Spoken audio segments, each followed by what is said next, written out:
Saving Edward. It was summertime on the island of Sodor. All the engines were working hard, carrying goods and passengers. They cheerfully chuffed up and down the lines. All except Edward. Edward was worried. He wheezed as he puffed, and steam hissed out of his cylinders. One morning, Sir Topham Hatt came to the sheds. He had an important job for Edward. "A special delivery of fruit and vegetables is coming to the docks today," he told him. "I want you to take it to Knapford." "Yes, sir," said Edward, but he was worried about his wheeze. It felt worse today. "Thomas, you ought to go to the docks and shunt Edward's freight cars. After that, you can carry on with your usual jobs." "Yes, sir," said Thomas eagerly. Thomas and Edward puffed to the water tower. Edward tried to stop wheezing, but he couldn't. "What's the matter?" asked Thomas. "You don't sound well." "I can't seem to get up steam properly," said Edward. "But I'll manage. Don't tell anyone, Thomas." Thomas wasn't sure about this. "I don't want Sir Topham Hatt to know," hissed Edward. Thomas could see Edward was worried, so he agreed. He hurried off to shunt Edward's freight cars. Edward followed slowly to the docks. Edward was very worried. What if he was too weak to pull his train? He would be of no use to the railway. He wouldn't be useful at all. Edward shuddered at the thought. "Must keep going. Must keep going," he wheezed fearfully. At the docks, Thomas had shunted Edward's freight cars into place for him. Soon, Edward was coupled up and ready to go. "Go on, Edward. You can do it," called Thomas encouragingly.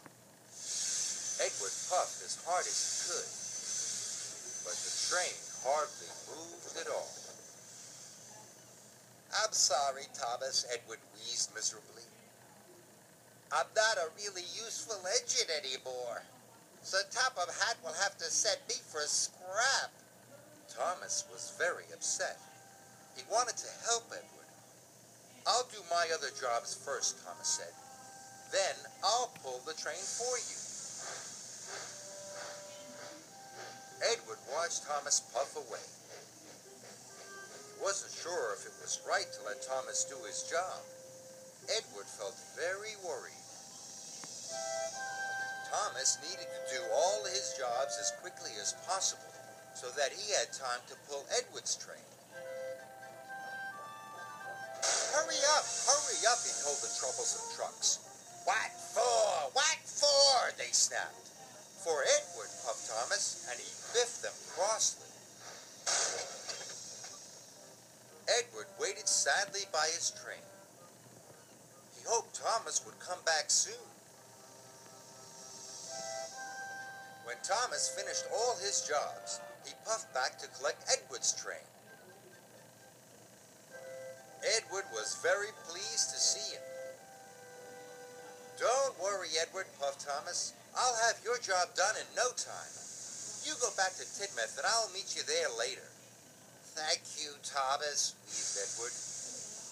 And Thomas pulled away with a long line of freight cars. Thomas was tired. He had been working all day, and Edward's train was very heavy. But he was determined not to let Edward down. Sir Topham Hatt was talking to Gordon as Thomas puffed in. "Thomas, this train is late," he said crossly. "And why are you pulling it? Where is Edward?" Thomas didn't want to get Edward into trouble. He had to think of an excuse. Edward took on the wrong sort of coal, sir."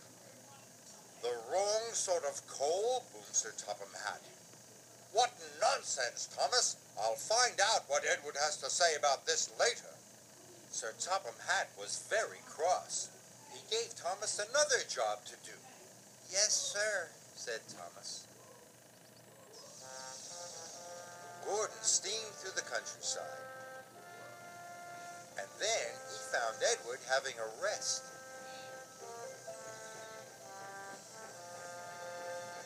What's all this about the wrong sort of coal? Huffed Gordon. Edward looked puzzled. The wrong sort of coal? Gordon told Edward all about Thomas and Sir Topham Hatt. Edward felt very bad. He wanted to put things right.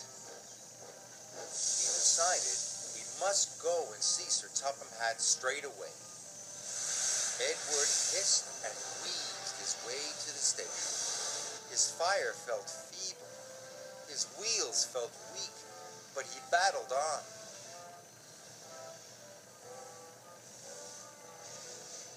At last, Edward puffed into the station. He found Sir Topham Hatt.